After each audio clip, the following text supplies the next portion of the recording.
नमस्कार मित्रांनो, travel with जयच्या आणखीन एका व्लॉगमध्ये तुमच्या सर्वांचं स्वागत आहे। आज आपण आलो आहोत एका नवीन रेल्वे स्टेशनवर नवीन ट्रेन बोर्ड करायला। दरवेळीप्रमाणे आज मी एकटा पण नाही, आपल्यासोबत कोण ना कोणतरी आहे। आदित्य आंबरे आहे आपल्यासोबत। तर आता आपण आलो 11:40ची आपली ट्रेन, 30ची ट्रेन आहे LTT जयनगर करून। तुम्ही पाहू शकता इथे 11061। तर हे आपलं LTT रेल्वे स्टेशन, आपण इथे पहिल्यांदाच आलो आहोत ट्रेन बोर्ड करायला।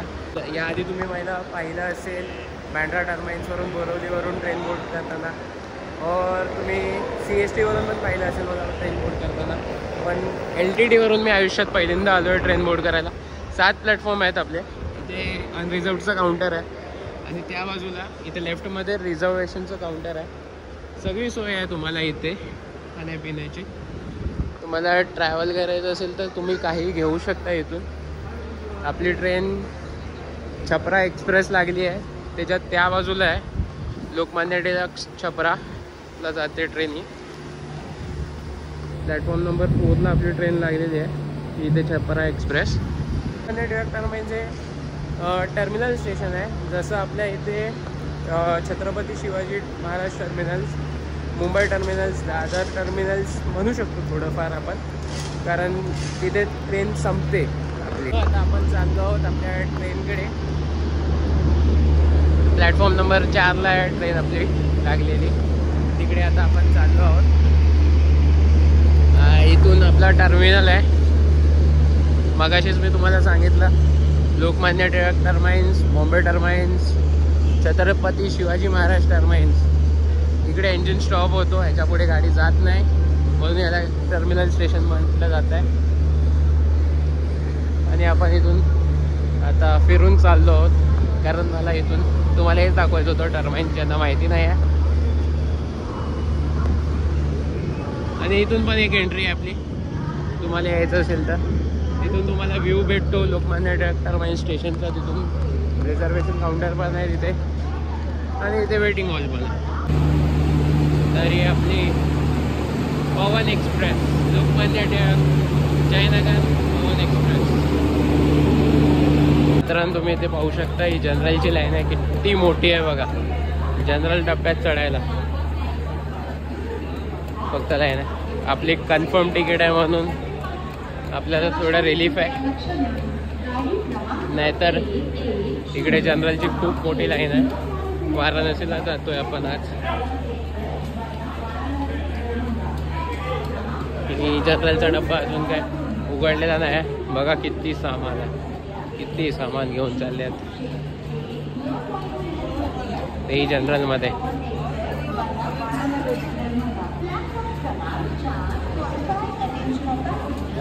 हा प्लॅटफॉर्म नंबर 5 आहे, तो 6 आहे, त्या बाजूला 7 आहे आणि 8वा ट्रॅक आहे।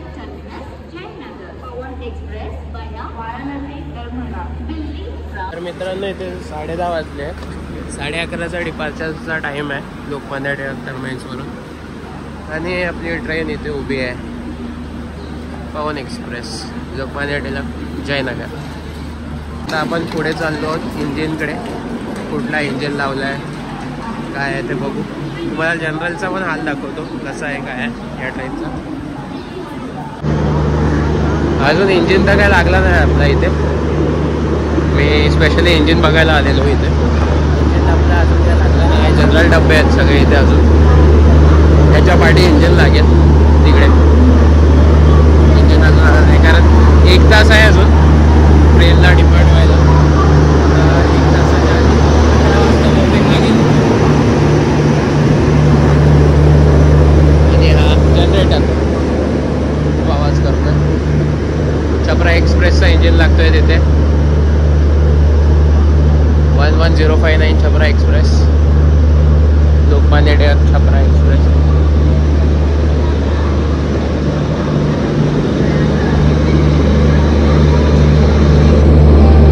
इकडे तुम्ही बघाल इंजिन जोडला जातो इथे, प्रॉपरली करायला लागते। छपरा एक्सप्रेसला मॅप 7 अजनीचा इंजिन खेचत नेणार आहे। बहुतेक छपरा एक्सप्रेसचं इंजिन झाल्यावर आपला इंजिन लावण्यात येईल इथे। आपका नाम? नसीब नसीब नसीब नाव है यांचं. Thank you. ये ट्रेन से जा रहे हो? ये ट्रेन से जा रहे हो?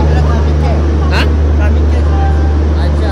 त्याच्यानंतर अजून एक ट्रेन येणार आहे, त्याच्यात जाणार आहे. इथे बघा त्याच्यासाठी पण अजून लाईन लागलेली आहे इथे. आणि सबस्क्रायबर ॲड होतात तर बरं वाटतं थोडं. तर मित्रांनो इथे LTT वरून डिपार्चर होत आहे आणि आपण पाठी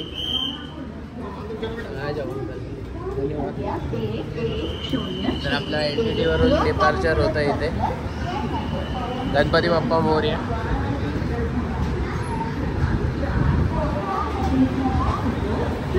आणि जनरलची गर्दी थोडी हळूहळू जाते. अजून इंजिन काय दिसत नाही आपल्याला. थोडं पुढे गेलो की इंजिन दिसेल.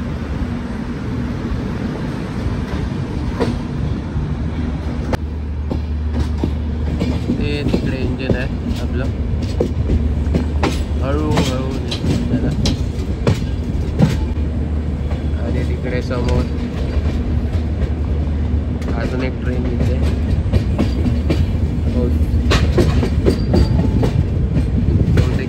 शेडला जाते. कोण दिसत नाही. खायत आहे शेडला नाही जात आहे. आणि ही आहे कामाख्या लोकमान्य एक्सप्रेस. दोन्ही ट्रेनची इथे पॅरलर क्रॉसिंग ते एकत्र. कामाख्या लोकमान्य ट्रेन दोन्ही ट्रेन पॅरलर चालत आहेत. इथे WDS 6 कामाख्या एक्सप्रेसला खेचतोय.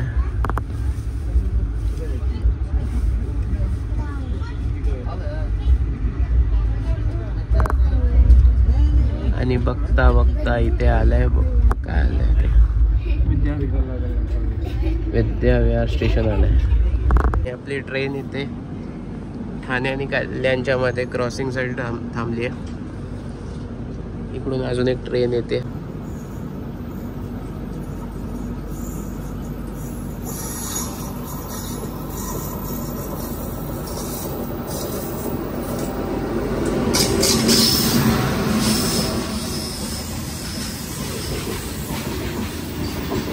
ट्रेन इथे परत चालायला लागली. इकडे समोरून अजून एक ट्रेन येते. WAP 7 हावडाचं इंजिन खेचून नंतर दिला. मुंबई मेल. बँकर्स काढायला आता इगतपुरी जंक्शनला इगतपुरीला आली आहे. बँकर्स काढायला आपली ट्रेन. नाही तर हिचा हॉल्ट नव्हता कुठे. कसारामध्ये बँकर्स लावतात आणि इगतपुरीमध्ये काढून टाकतात बँकर्स. आणि इथून डायरेक्ट बँकर्स काढून डायरेक्ट नाशिकला जाईल आपली ट्रेन. तर मित्रांनो आता आपली ट्रेन आली आहे मनमाड जंक्शनवर. इकडे तुम्हाला वेळ 20 रुपयात भेटते. 5-7 मिनिटांचा हॉल्ट आहे.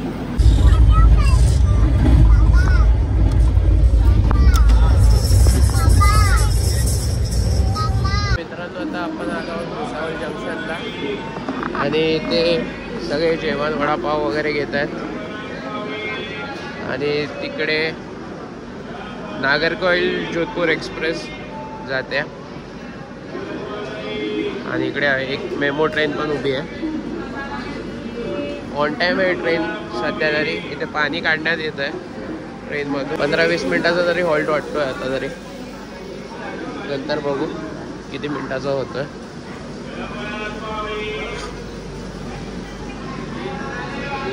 इथे वडापाव भेटतोय मला. तिकडे अजून एक मेमो ट्रेन उभी आहे, लोकलच म्हणा. आणि इथे महाराष्ट्राच्या लास्ट स्टेशनवरून आपली ट्रेन सुटते. इथून आता आपण डायरेक्ट MP मध्येच प्रवेश करू. मध्ये कुठल्याही स्टेशन नाही आपल्यासाठी हॉल्ट या ट्रेनला.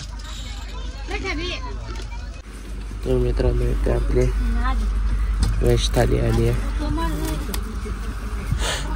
अशी काही दिसते. IRCTCच्या ॲपवरून ऑर्डर केली व्हेज थाली ही. मी जेवून घेतो आता. तुम्हाला डायरेक्ट आता उद्याच भेटेन. आपली ट्रेन आता सातारा जंक्शनवरून निघालेली आहे आणि थोड्याच वेळात तिथे सनराईज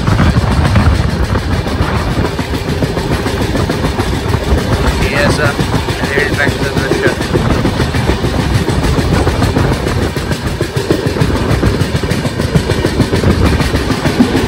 माणिकपूरच्या आधीच सनराईज झालेला आहे. माणिकपूरच्या आलेलं आहे.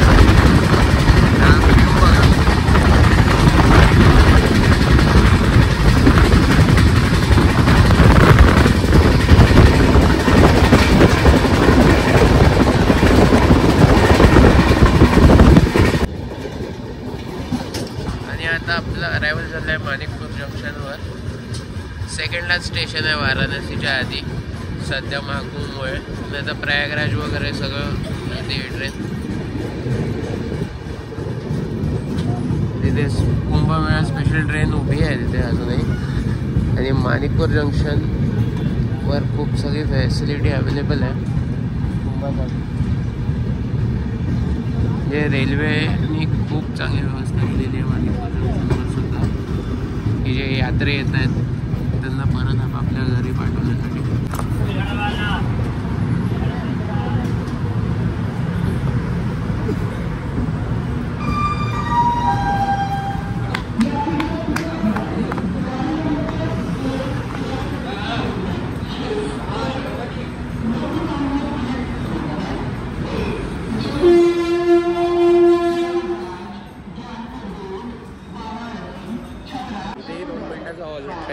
इथे महाकुंभसाठी स्पेशल मेमो ट्रेन उभ्या करून ठेवलेल्या आहे.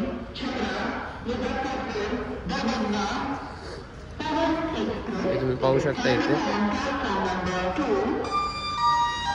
आणि इकडे 13201 जनता एक्सप्रेस येणार आहे.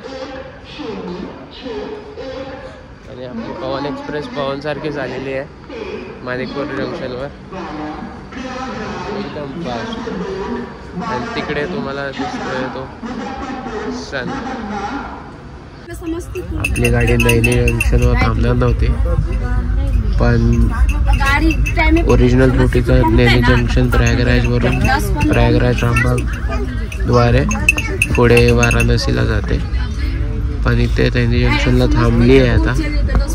आणि तुम्ही इथे पाहू शकता की प्रत्येक डोरला गार्ड होते. प्रत्येक डोरला गार्ड आहे तिथे. म्हणजे कुठल्याही प्रकारची अव्यवस्था नाही आहे इथे. ते स्टॅम्पेड नंतर खूप प्रोटेक्शन वाढवले आहे इथे. पाहू शकता गाडी इथे उभ्या. प्रत्येक दरवाजाला गार्ड होते. प्रत्येक कोचसाठी गार्ड आहे इथे. म्हणजे आता ही प्रयागराजला पण जाईल. प्रयागराजला हा आपला ओरिजिनल इंजिन निघेल आणि दुसरा इंजिन लावण्यात येईल गाडीच्या पाठीमागे. आणि मग तिकडून वाराणसीला परत जाईल आपली गाडी. तुम्ही पाहाल तर इथे बाहेर कुंभमेळ्यासाठी स्पेशल मेमो ट्रेन्स उभ्या आहेत इथे. तर आता प्रयागराज जंक्शन येणार आहेत आणि इथे पैसेंजर्स उतरतात पण आहे प्रयागराज जंक्शनला. अपने को गेट पे नहीं जाने मिलेगा, ये लोग कह रहे हैं चिपका. वो छोड़ो, मेन रुकी है ट्रेन. वो तो है. हाँ तो जा रही है बट रुकेगी क्या? हाँ रुकेगी. तुमको तो नहीं दिखा ना. नैनी में रुकी मतलब रुकेगी. ते बाहेर पाहिलात हा बघा ट्रॅफिक कुंभमेळ्यासाठी. हा ट्रॅफिक बघा किती आहे. कुंभमेले का ही ट्रैफिक है भाई. ये नीचे जो दिख रहा है ना, ये पानी ज़्यादा होता है ना, तो इधर आता है पानी. हा आहे आपला ओल्ड नैनी ब्रिज. आणि ही आहे यमुना नदी. ही यमुना नदी आहे इकडे.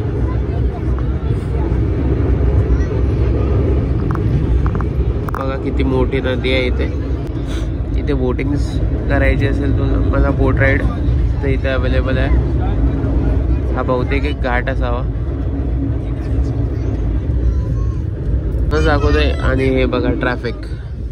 आता आपण प्रयागराज जंक्शनच्या दिशेने चाललो आहोत. तिथे किती गर्दी आहे ते तुम्हाला आता थोड्याच वेळात दाखवेन मी. मित्रांनो आपल्या ट्रेनचं आता प्रयागराज जंक्शनवर अरायवल होत आहे. पण आपण आता इथे उतरणार नाही आहोत. आपण जाणार आहोत ते पुढे वाराणसीला. या ट्रेनला आता पार्टी इंजिन लागेल पाठच्या साईडला आणि पुढच्या साईडचं इंजिन निघेल. हळूहळू आपली ट्रेन प्लॅटफॉर्मवर एंटर करते. आणि सिक्युरिटी म्हणाल तर एकदम खूपच टाईट आहे, जी की असलीच पाहिजे. मगाशी जेव्हा नैनी जंक्शनला आपण थांबलेलो तिकडे पण सिक्युरिटी होती, इकडेही सिक्युरिटी आहे, इकडेही लोक आहेत. पण तो जनरल डब्बा आहे पाठीमागे. पुढे जाऊन आपल्याला हे स्लीपरसाठी लोक वेट करत आहेत. हा बहुतेक स्लीपर डब्बा असावा. हो S2 म्हणजे स्लीपर. लोक वाट पाहत आहे घरी जाण्यासाठी ट्रेनची. पण इथे सिक्युरिटी खूपच टाईट आहे. प्रत्येक डब्याच्या बाहेर एक सिक्युरिटीवाला आहे. हे पहा तुम्ही.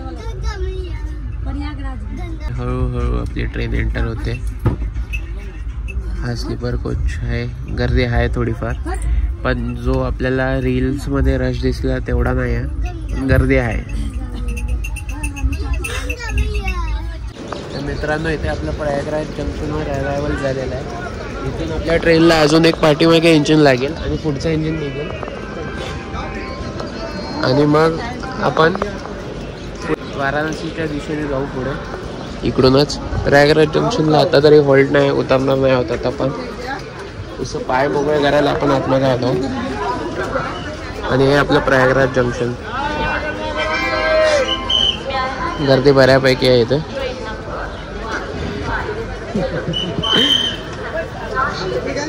पण सिक्युरिटी पण तेवढीच आहे प्रयागराज जंक्शनवर. इथे पाणी रिफिल होणार आहे.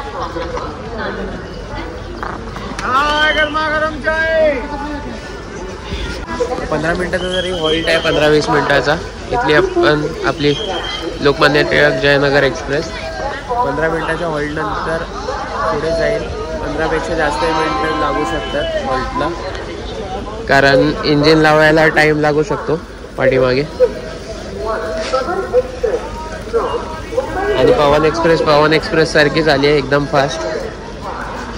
मित्रांनो तुम्ही इथे पाहू शकता महाकुंभचा भव्य मोठा कॅम्प, लांब लचक पसरलेला.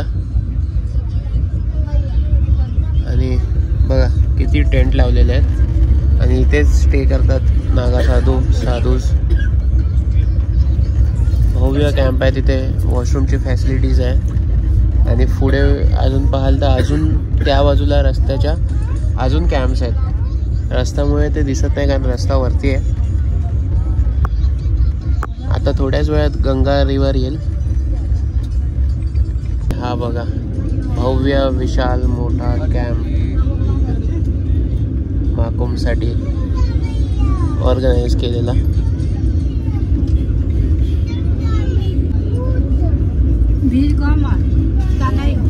कल का था ना स्नान, इसके लिए अभी सब वापसी के लिए.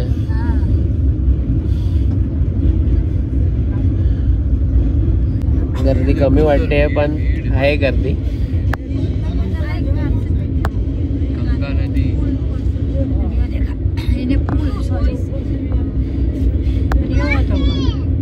यही पूल टूटा था ना शायद. एवढी मोठी नदी आपली गंगा नदी जाते वाहून खालून.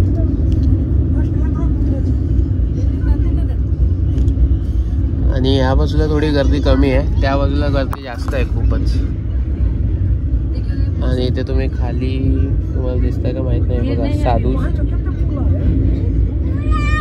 144 इयर्समध्ये पहिल्यांदा येणारा हा महाकुंभ आहे यावर्षी.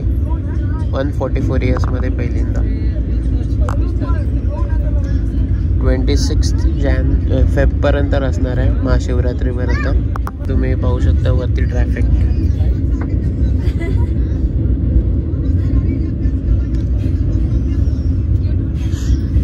तर मित्रांनो, आता आपण फायनली वाराणसी जंक्शनला आलो आहोत आणि इथे तुम्ही पाहू शकता इकडे पण गाडीतलं पाणी काढण्यात येते आणि भरण्यात येईल. 10 मिनिटाचा हॉल्ट आहे इथे. ऑन टाईम तर नाही म्हणता येणार, पण 15-20 मिनटच लेट आहे, जास्त लेट नाही गाडी. प्रयागराजला भरलेली गाडी, पण वाराणसीला तीच गाडी खाली झाली. 3 जंक्शनला भरते आपली गाडी, प्रयागराज, रामबाग आणि झाशीला, जिकडे अनरिझर्व्ड पब्लिक येतात आणि चढतात. आणि वाराणसीला मोस्टली खाली होते गाडी. तुम्हाला फास्टेस्ट गाडी म्हणता येईल ती पवन एक्सप्रेस. वाराणसीला यायला फास्टेस्ट गाडी आहे, 25 तासात पोचवते आपल्याला. तर तुम्हाला गाडी घ्यायची असेल तर ही गाडी घेऊ शकता वाराणसीला यायला. तर पवन एक्सप्रेस इकडून डिपार्ट होता ना वाराणसी जंक्शनवरून, खूप फास्ट आली एक्सप्रेस. जर तुम्हाला वाराणसीला यायचं असेल किंवा जयनगरला जायचं असेल, सगळ्यात फास्ट एक्सप्रेस आहे ही, तुम्ही घेऊ शकता. आणि प्री टाईम पोचवते खूप वेळ. आता कुंभ आहे म्हणून ऑन टाईम नाही आहे होती मध्ये मध्ये, पण प्री टाईम आहे सगळीकडे ही गाडी.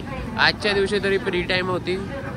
भुसावळला प्री टाईम पोचली. सगळी 2-3 स्टेशन असे होते जिथे ही ट्रेन प्री टाईम पोचली. आणि गर्दी म्हणाल तर जनरलमध्ये पण एवढी नाही आहे गर्दी, आहे गर्दी पण एवढी नाही आहे, कारण जनरलवाले आपले AC मध्ये घुसलेले. हे गार्ड आपले जाताना इंजिन प्रयागराजपर्यंत या बाजूला होता, इथून काढून त्या बाजूला गेला इंजिन. आणि ही वाराणसीवरून आपली ट्रेन जाते. तर मित्रांनो, आपण आता मी एकटा नाही आहे ते तर तुम्हाला माहिती होतं, कारण आदित्य आपल्यासोबत होता. पण आणखीन काही मंडळी आपल्यासोबत जुळणार आहेत, परत एकत्र होणार आहे. ते ॲक्च्युली तुंगनाथला गेलेले, तिथून आता ते कुंभ एक्सप्रेसवरून येत आहेत. तर त्यांची ट्रेन आता 5 मिनिटं लेट आहे, तर त्याच्यासाठी आम्ही थांबलो आहे. मग आले की एकत्र आम्ही जाऊ हॉटेलवर, आणि मग हॉटेलवर जाऊन तिकडून मग फ्रेश होऊन पुढे जाऊ. मित्रांनो, हे वाराणसी रेल्वे स्टेशन बाहेरून असं दिसतं, काही एकदम देवळाचा आकार दिला आहे वाराणसी रेल्वे स्टेशनला.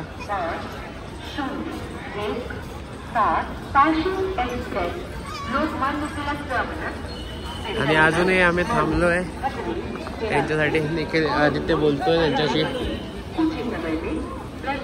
आणि अजून काय आले नाही लोक. म्हणजे ट्रेननी तर आले आहेत, पण आता कुठे हरवले आहेत देव जाणो. लोक कुंभमेळ्यामध्ये हरवतात. हे लोक कुंभमेळ्यामध्ये नाही हरवत आहे, पण हे लोक आपलं वाराणसी स्टेशनलाच हरवलेले, पण भेटले. लहान पोरांच्या हात तर दिसली. नेहमीप्रमाणे उशिरा आलेली पब्लिक. दरवेळी यांनी लेटच केलं. यांनी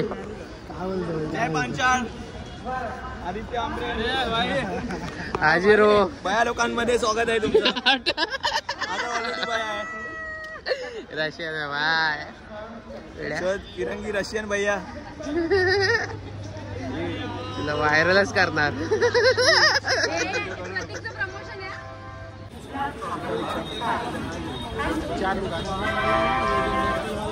तर मित्रांनो, आपण आता इलेक्ट्रिक रिक्षामध्ये बसलो आहोत. वाराणसी स्टेशनच्या बाहेरच. बार्गेन करूनच घ्या इलेक्ट्रिक रिक्षा. आणि तुम्हाला जर ॲक्च्युअल कॉस्ट माहिती असेल तर तुम्ही ॲक्च्युअल कॉस्टमध्ये जावा. तर मला नाही वाटत जे बार्गेन केलं आहे ते मिळत असेल. तरी आम्ही आता इथून 4 किलोमीटर आहे वाटतं, तिथे जाणार आहोत. कारण बाकी सगळे मंडळी आलेले आहेत आणि 2 रिक्षा पुढे गेलेले आहेत. आम्ही आता रिक्षामध्ये. आणि देखील विचारतोय कितीला डन केलंय. 200 रुपयाला डन केलेला आहे आम्ही. 4 की 5 जण आहे तिथे. आणि इथून आता हॉटेलमध्ये जाऊन फ्रेश होऊ. देखील तुला तुंगनाथला चढून चंद्रशिलाला चढून कसं वाटतं?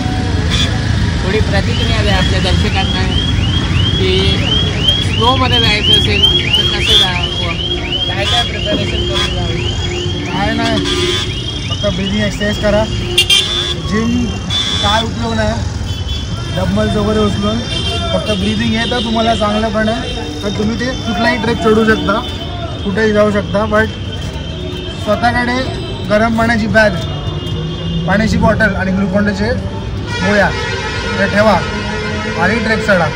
आणि मला एवढंच सांगतो. विचारायचं होतं की आपलं जे महाराष्ट्रात आपण ट्रेक चढतो ते आणि या ट्रेकमध्ये जमीन आसमानचा फरक आहे भावांनो आणि बहिणींनो. तर तुम्ही महाराष्ट्रात ट्रेक करताय आणि तुम्ही इथे येत आहे ट्रेक करायला, तर तुम्हाला महाराष्ट्राचे 7-8 ट्रेक करून तुम्हाला इथे यावं लागेल, कारण हाय पीक आहे आणि ऑक्सिजन लेवल थोडं कमी होतं वरती गेल्यावरती.